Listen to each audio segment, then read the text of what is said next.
Hello and welcome to Thought for the Day. I think we're living in quite scary times at the moment, aren't we? We've just come through a global pandemic. We still don't really know how it started. The world showed itself ill-prepared.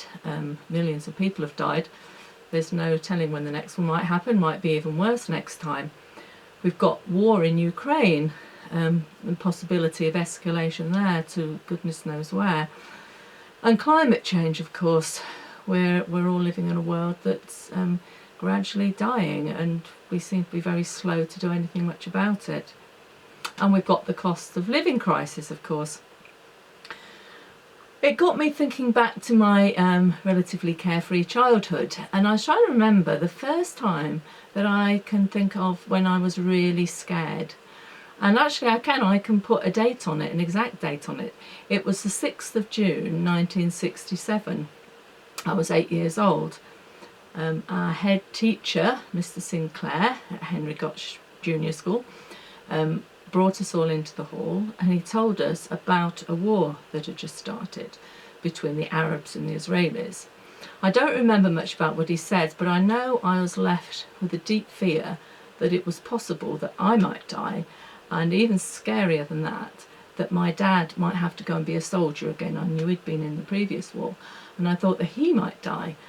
I was quite a secretive sort of child, quite shy, and I didn't tell anybody about these fears.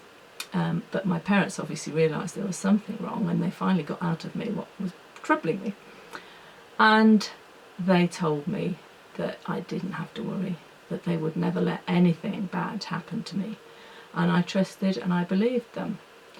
And then I grew up, I suppose, through the 1970s mostly, and fell in love and got married. And then the next really scary thing that happened, again, I can put pretty much an exact date on it.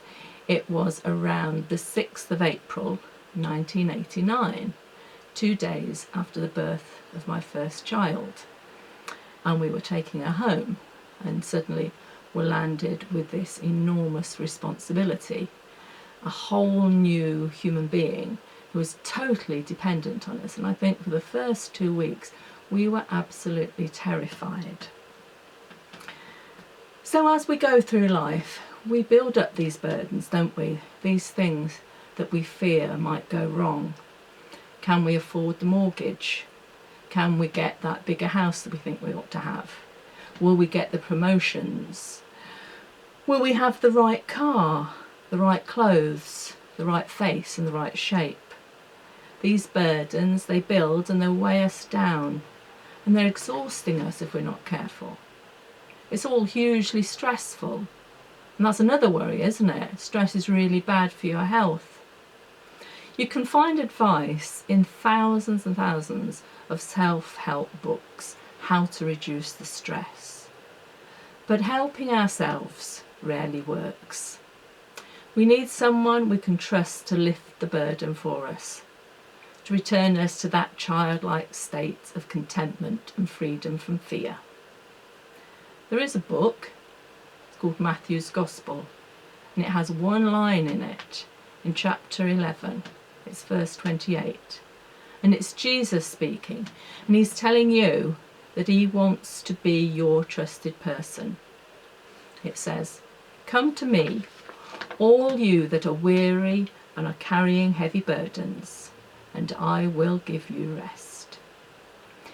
If you are weary of carrying life's heavy burdens, then you need to go and find him. He's waiting for you to come to him. Find your way to where he is, the one you can trust, the one who can lift the burden of fear in the present and fear for the future, the burdens that are so difficult to carry on your own. He is the one who can take away the bone-deep fatigue of your burdens and your fears and give you the rest that you need. Come to me, all you that are weary and are carrying heavy burdens, and I will give you rest. Thank you.